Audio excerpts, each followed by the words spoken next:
¿qué debo hacer para ser salvo? Así le he titulado el mensaje de esta noche. ¿Qué debo hacer para ser salvo?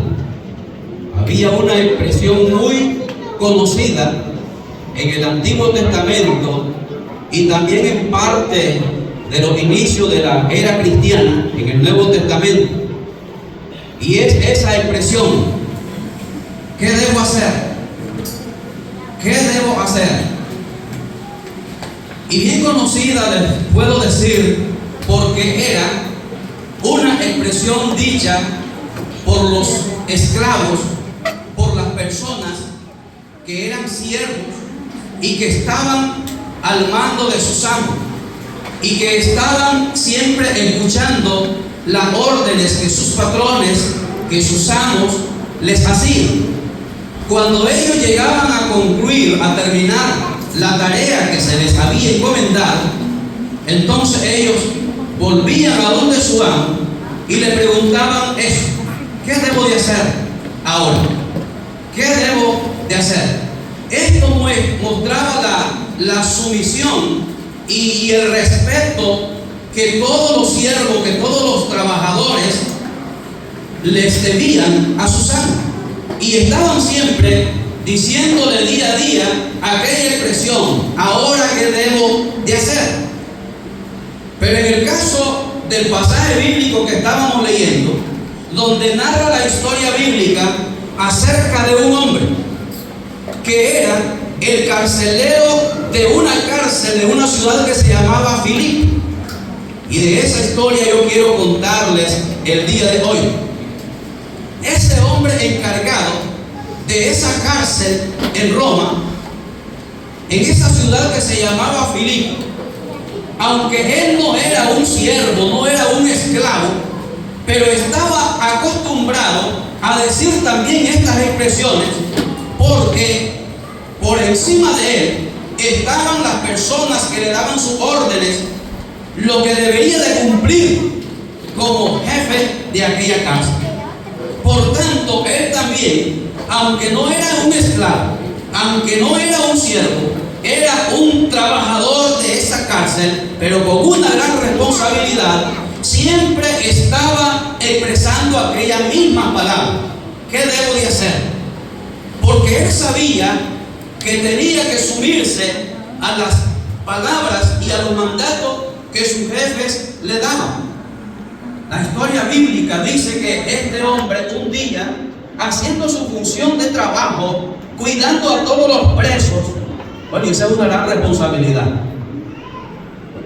en aquellos tiempos y en estos tiempos.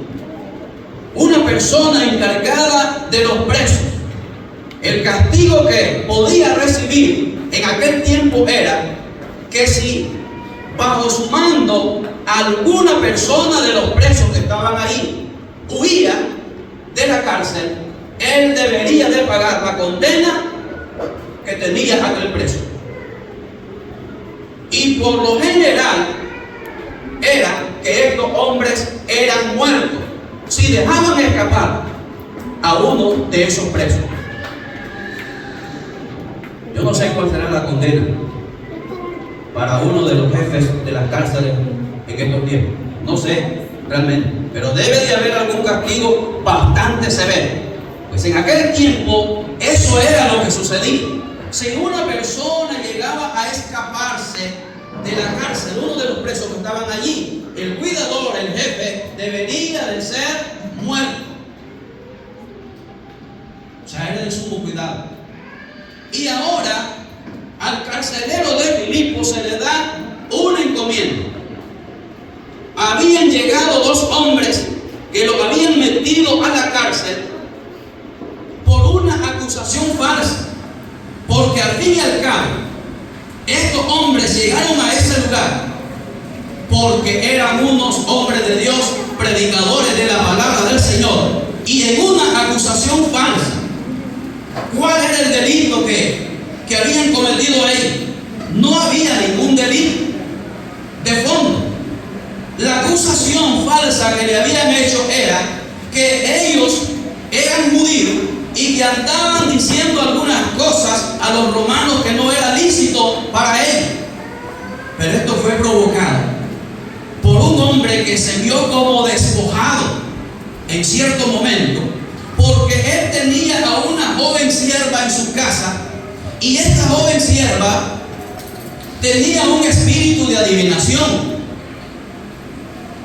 y ella le daba grandes ganancias a su amo con sus actos de adivinación. Bueno, ya saben, las personas hoy en estos días se ganan mucho dinero por decir cosas falsas. Pero yo quiero decirle que esta muchacha, lo que ella decía era verdadero. Tenía un espíritu de adivinación. Y en una ocasión ella andaba siguiendo a Pablo y a Silas, que son los dos personajes bíblicos que llegaron a ser encarcelados, acusados por esa falsa acusación. Estos hombres iban predicando la palabra de Dios en diferentes lugares, y esa joven iba día tras día siguiendo a Pablo y a Silas donde ellos predicaban, y bajo su predicación ella andaba afirmando que esos dos hombres eran siervos del Dios Altísimo, que anunciaban el mensaje de salvación. Ahora, esta muchacha no decía ninguna mentira. En su espíritu de adivinación, ella andaba diciendo la verdad a las personas que oían la predicación de Pablo y decir.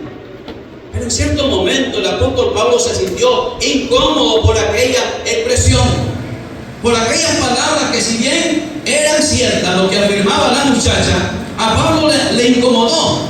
¿Saben por qué? No porque la muchacha dijera mentira. Era realmente que eran dos predicadores, siervos del Dios Altísimo, y que andaban anunciando el evangelio de salvación. Pero Pablo pensó y dijo: yo no tengo ninguna necesidad que alguien ande detrás de mí afirmando lo que yo quiero decir, porque yo lo que hablo es palabra fiel y verdadera, y todos aquellos que quieran creer simplemente entenderán que mi predicación es que Cristo quiere salvarle su vida. El apóstol Pablo se sintió tan incómodo que en un cierto momento de su vida reprendió el espíritu de adivinación que tenía aquella muchacha y le sacó fuera aquel espíritu. Los amos de la joven se sintieron maltratados, se sintieron ofendidos y se dieron cuenta que sus ganancias habían terminado. Y empezaron aquella acusación contra el apóstol Pablo y con Silas, que era su compañero de predicación. Después de haberlo azotado, después de haberlo golpeado, después de haberlo maltratado con vara y haber desangrado su cuerpo, lo llevaron al tribunal y le hicieron esa acusación. Y aquellas personas encargadas del tribunal le dijeron: va a la cárcel. Los echaron presos. A ellos los metieron a la cárcel. Y llegaron aquella noche a la cárcel y quizás no fueron tan bienvenidos por los presos que estaban en ese lugar. Pero no importaba para Pablo ni para Silas que le hubieran dado bienvenida. Lo más seguro es que lo siguieron maltratando en ese lugar. Pero eso no le importaba.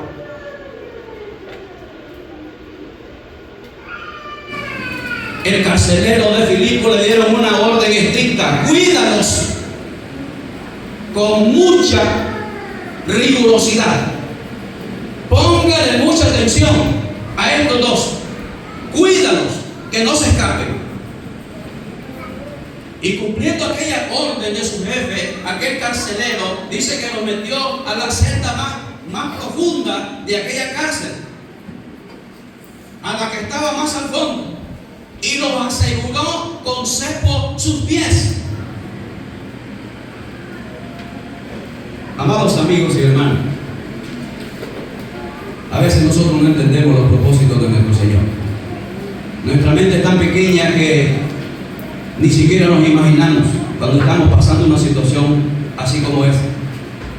Mientras el carcelero se preocupaba por asegurarlo y poner en el cepo sus pies de esos hombres, Dios estaba preparando algo para ese carcelero. Dentro de unos momentos, lo que Dios quería era asegurarle la vida a él. Lo que Dios quería era asegurarle la vida mientras él se preocupaba, asegurarle los pies el cerco, amarrarlos y tenerlos ahí sueltados para que no salieran huyendo. Dios estaba pensando algo para este hombre, queriéndole decir: tú te preocupas por sujetar a estos presos, pero yo quiero, mi propósito es que yo te quiero liberar. Amigos, amigas, invitados que están en este lugar, a lo mejor tú veniste aquí para no dar un desaire a los que te invitaron, para que no se sientan mal ellos porque le habían prometido que ibas a venir a este lugar. Y si no voy, me va a tomar como mentiroso o como mentirosa. Podría ser esa la situación que te ha movido a venir aquí a este lugar. Pero Dios está pensando algo mejor para ti. Pero Dios está preparando algo mejor para ti, porque Él quiere ofrecerte salvación y vida eterna, y quiere darte una vida mejor que la que tienes en la actualidad. A veces nosotros ni siquiera pensamos lo que Dios tiene preparado para cada uno de nosotros. Mientras aquellos presos están allí y unos angustiados, otros llorando quizá, otros pensando que era injusto que los tenían en ese lugar, Pablo y Silas llegaron en esa noche y a medianoche empezaron a orar y a cantar himnos a nuestro Dios Todopoderoso. No hay nada más precioso tener una conciencia limpia delante de Dios. Tener una conciencia tranquila delante de Dios. Eso nos hace vivir una vida feliz, una vida gozosa, una vida alegre. Y no importa la circunstancia, el que es verdadero hijo de Dios siempre se gozará en cualquier dificultad en que se puede encontrar. El apóstol Pablo y Silas, a medianoche, mientras los presos estaban allí, unos quizás quejándose, otros llorando, otros hablando en contra de las autoridades, ellos oraban a Dios y cantaban himnos, alabanzas a nuestro Señor. Como decía el mismo apóstol después: yo todo lo puedo en Cristo, que Él me fortalece. Él podía cantar alabanzas, podía exaltar el nombre de Dios, podía platicar con Dios, aún con su cuerpo sangrando, maltratado y queriéndolo meter en vergüenza. Él estaba allí en una íntima comunión con nuestro Señor. Él estaba allí alabando y glorificando el nombre del Señor. Mientras ellos alababan a Dios y en cierto momento oraban al Padre, empezó Dios a hacer una obra, algo que nunca habían experimentado los presos que estaban allí, ni los trabajadores, ni el carcelero encargado de aquel lugar. Nunca habían pasado algo similar a este acontecimiento. Pero lo que sucedió fue que de repente vino un gran terremoto. Y usted se imagina las reacciones de las personas ante un terremoto. Solo imaginé, si ahorita mismo empezara a temblar, muchos saliéramos corriendo de aquí, muchos empezaran a gritar y muchos se quedarán paralizados por el mismo nervio. Pero todos reaccionamos de una o de otra manera. Las cárceles, los cimientos de la cárcel se estaban conmoviendo, se movían de un lado a otro. Tal fue la magnitud que es una lástima que no se revele ni tuvieran la tecnología que tenemos hoy, pero por lo menos hubieran dicho fue de 7, 8, 9 grados aquel terremoto de aquella ocasión que sucedió en la cárcel donde estaba el apóstol Pablo y Silas. Porque fue de tan grande magnitud que las puertas de la cárcel se abrieron por sí solas. Fue tan grande aquel terremoto que las cadenas con las cuales tenían amarrados las manos de los presos se rompieron y se cayeron.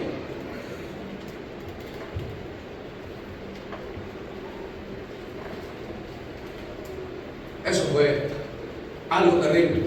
Eso fue algo espantoso. Todos los presos seguramente tuvieron que padecer y pasar aquel momento tan triste, tan amargo, tan doloroso en saber que aquella cárcel se estaba cayendo y las puertas se abrieron. Dice la historia que cuando el carcelero se despertó, parece que estaba dormido porque era medianoche. Cuando el carcelero se despierta y ve las puertas de la cárcel que están abiertas, tremendo susto se llevó. Y él pensó: ahora me matan, ahora soy muerto, porque seguro si las puertas están abiertas, todos los presos se han de ver escapado. Todos los presos se me fueron.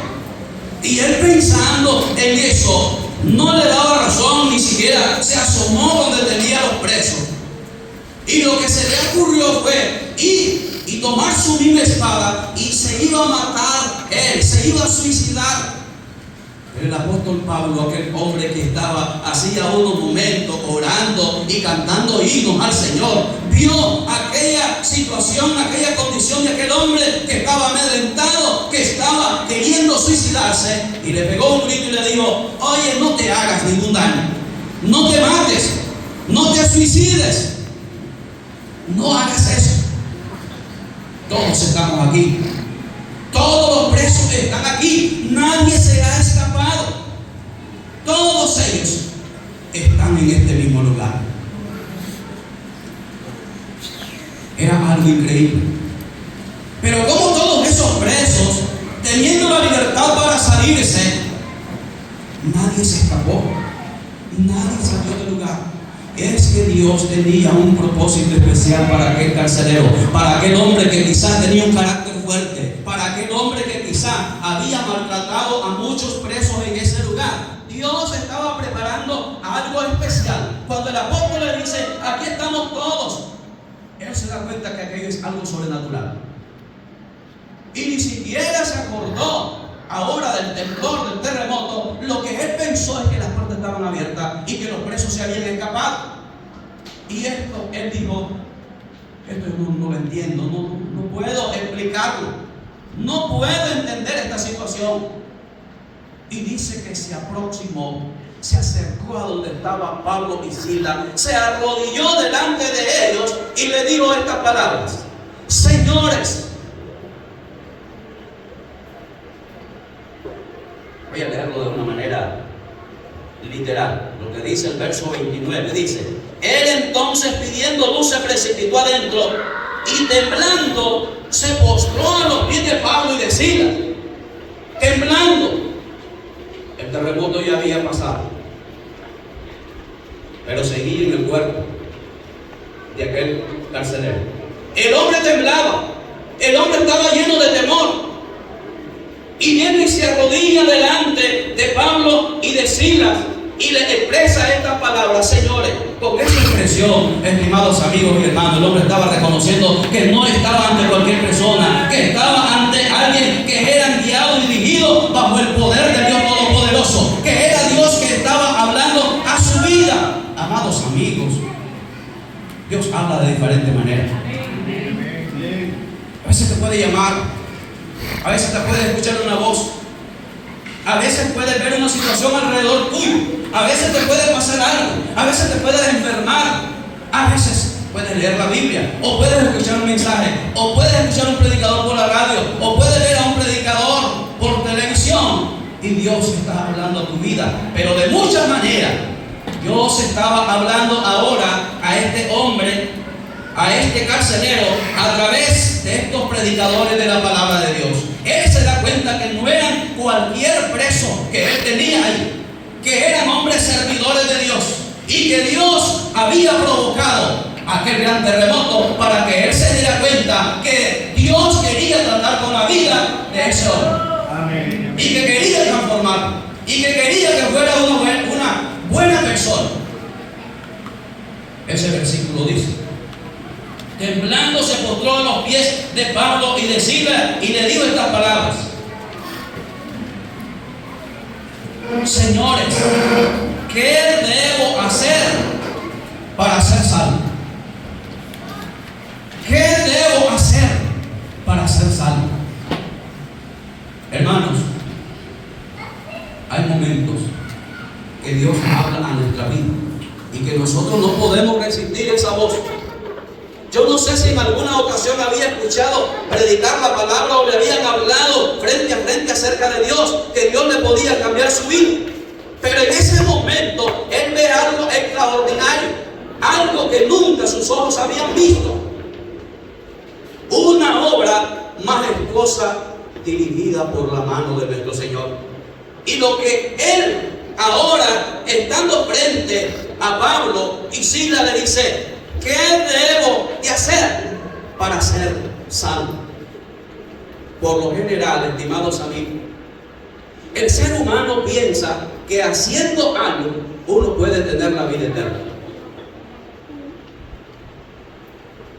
Y muchos se están dedicando a hacer cosas creyendo que por eso van a tener la vida eterna.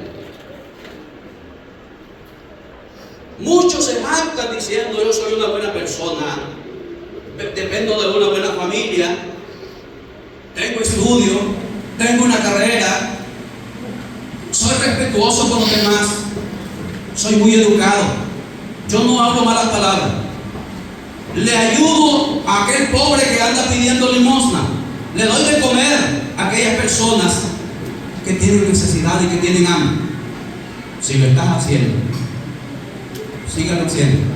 Pero ninguna de esas cosas lo va a llevar a la presencia del Señor.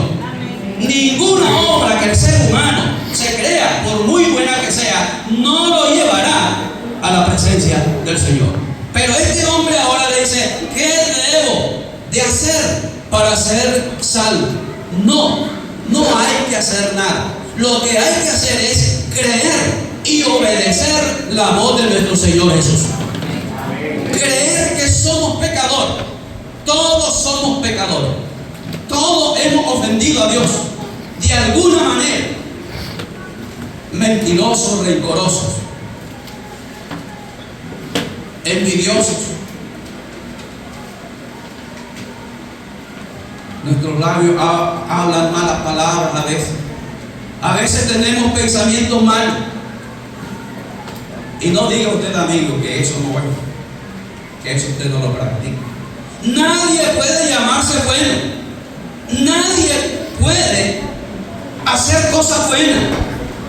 A Jesús llegó un día una persona y le dijo: maestro bueno. ¿Y quién no sabe que nuestro Señor Jesús era bueno? ¿Quién no sabía? Pero él aún le dijo esta palabra: ¿por qué me llamas bueno? Bueno solo Dios. Bueno solo Dios. Esto significa que todo ser humano es una inmundicia desde la cabeza hasta los pies, como dice el profeta Isaías. Y solamente somos aceptos ante Él cuando reconocemos nuestro error. Y no es necesario que haga tantas cosas. Solo lo que hay que hacer es creer que somos pecadores, pero que hay alguien que es capaz de perdonar todos mis errores cuando yo los deponga y le pida perdón. Y ese se llama Cristo Jesús, Señor de mi vida. No hay que hacer tantas cosas.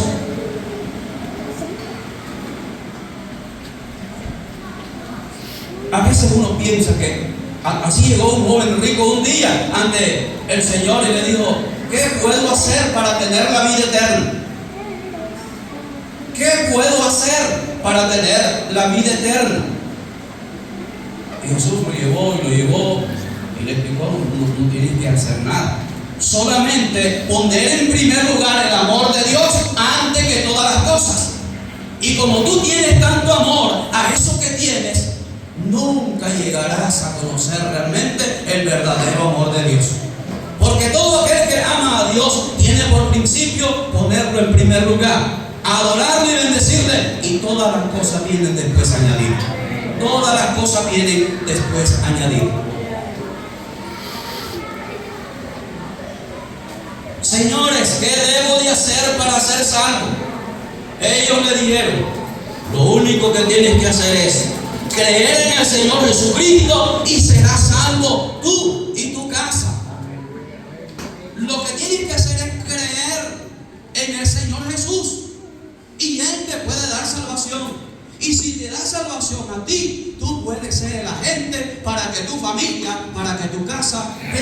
también y tenga salvación. Oh, aquí tenemos testimonio bastante de que una persona llegó a conocer a Cristo como su Salvador. Pudo ser la esposa, pudo ser el esposo, pudo ser un hijo.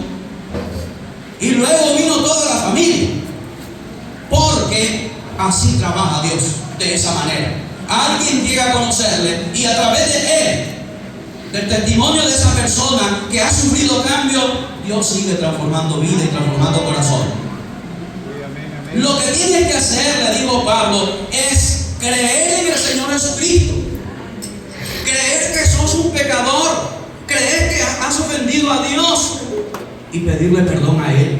Y Él te dará un perdón justamente de todos los errores que tú hayas cometido.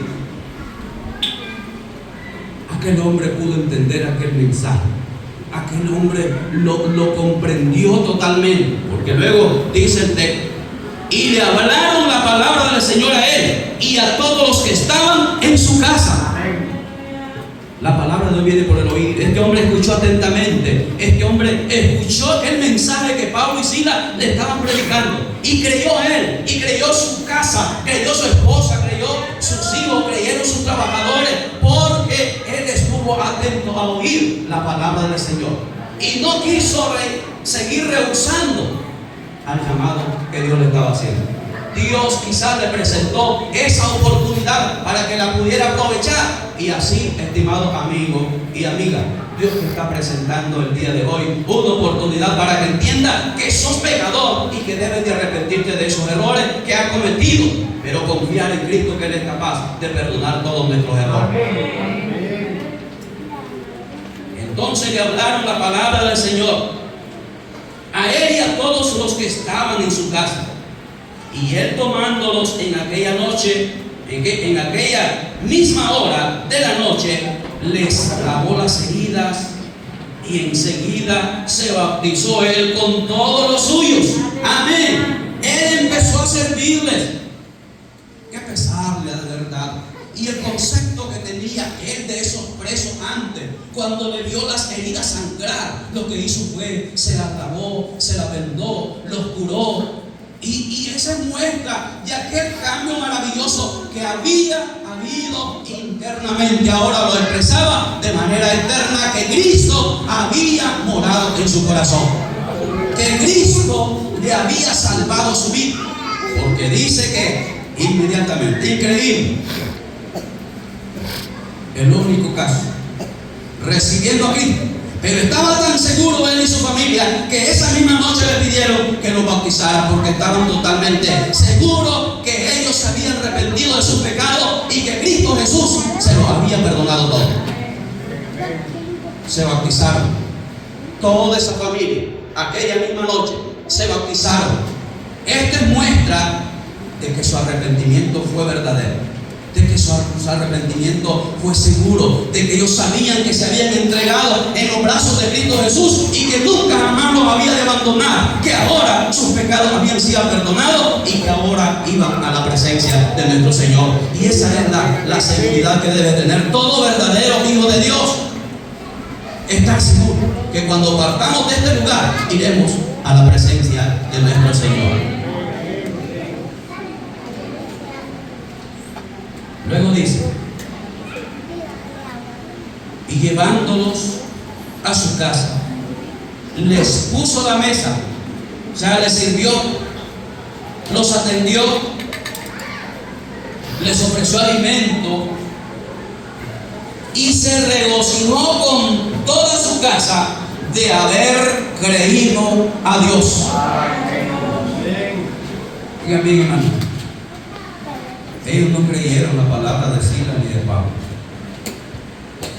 Ellos creyeron que esos dos predicadores estaban siendo enviados por Dios y que la palabra que ellos dijeron era la palabra de Dios, era el mensaje del Evangelio. Amigos y amigas, todos los predicadores de la palabra de Dios, lo que hacemos es repetir y repetir lo que los predicadores anteriores y los escritos que tenemos en este santo libro, eso es lo que hacemos. Hablar de lo mismo, predicar lo mismo, hablar del mensaje de salvación, del evangelio único que transforma y que cambia nuestra vida. Y usted no diga, yo no le creo a él. Usted no me puede creer a mí, ni a ninguno de los predicadores que están aquí. Tal vez no puede creer en él, pero crea en esto que es la palabra del Señor, que es palabra fiel y verdadera, digno de creerla porque es bendita palabra del Señor. Dice que ellos se regocijaron porque habían creído a Dios a través de aquellos mensajeros de la palabra. Ellos se alegraron, se llenaron de felicidad porque habían creído a Dios. Estimados amigos y hermanos, hay tres cosas por las cuales nosotros debemos de creer que Dios es nuestro Padre y que quiere perdonar nuestros errores. Uno son los hechos. Si no le recibes por fe, si no crees que Jesús es el Salvador del mundo, si no crees que falta poquito tiempo en que la gente recuerde el sacrificio de Jesús, si no crees en ese sacrificio de Jesús y que Él murió en la cruz y eso te tiene dudoso, no crees mucho. El Señor Jesús le dijo a un grupo de judíos en una ocasión que no creían en Él, y Él les dio estas palabras: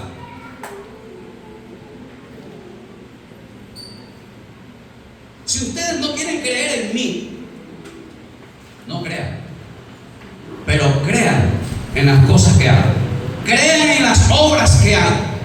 Así le dijo el Señor Jesús.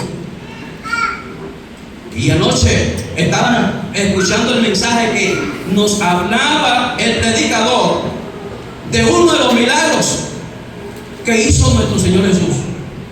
Una mujer que había pasado 18 años atormentada por una enfermedad que pasaba como toda su vida en vergüenza porque su cabeza no la podía levantar, pero Cristo la tocó y la sanó. Eso es apenas un milagro. Pero también le dio la vista a varios ciegos, pero también sanó a varios leprosos y también levantó a varios paralíticos. Y si eso es poco, también le dio la vida a unas personas que habían muerto. Lo resucitó. Entonces, si no creemos por fe que Jesucristo es el único que puede salvar nuestra vida, debemos de creer en las obras que hizo Cristo Jesús, que todas están plasmadas en este santo libro. Pero si eso es poco, si usted no cree por fe que Jesús le puede salvar, y ni en las obras que Él hizo, quiero citarles un texto que a nosotros nos va a dejar bien claro. Debemos de creer por su misma creación. El libro de Romanos, capítulo 1, voy a leer textualmente lo que dice ese versículo. Romanos capítulo 1, versículo 20, dice así la palabra de Dios: porque las cosas invisibles de Él, su eterno poder y deidad, se hacen claramente visibles desde la creación del mundo, siendo entendidas por medio de las cosas hechas, de modo que no tienen excusa. Una palabra clara, pero fuerte. No hay excusa. Y se lo voy a poner tan fácil, tan sencillo para que usted lo entienda y no salga diciendo que no entendió el mensaje. Usted ha mirado al mediodía y ha observado el sol y se ha preguntado: ¿quién haría el sol? ¿Qué científico fue? ¿Quién quisiera darme cuenta? O si se sale ahora mismo que la luna está hermosa y pueda observar la luna y se pregunte: ¿quién sería el ingeniero? ¿Quién sería el arquitecto que hizo la luna? Y cuando salga en la oscura noche y vea todas las estrellas en el cielo y diga: ¿quién hizo eso? ¿Quién fue el científico? ¿Quién fue el arquitecto? ¿Quién constructor hizo tan lindas las estrellas. Y si no quiere hacer eso, le invito a que se acerque a la costa del mar y mire al frente y mire toda esa obra maravillosa, majestuosa, y vea ese inmenso mar y pregunte: ¿quién lo haría? ¿Habrá algún hombre? ¿Habrá algún científico? ¿Habrá algún poderoso que haya podido hacer esas cosas? Nadie más.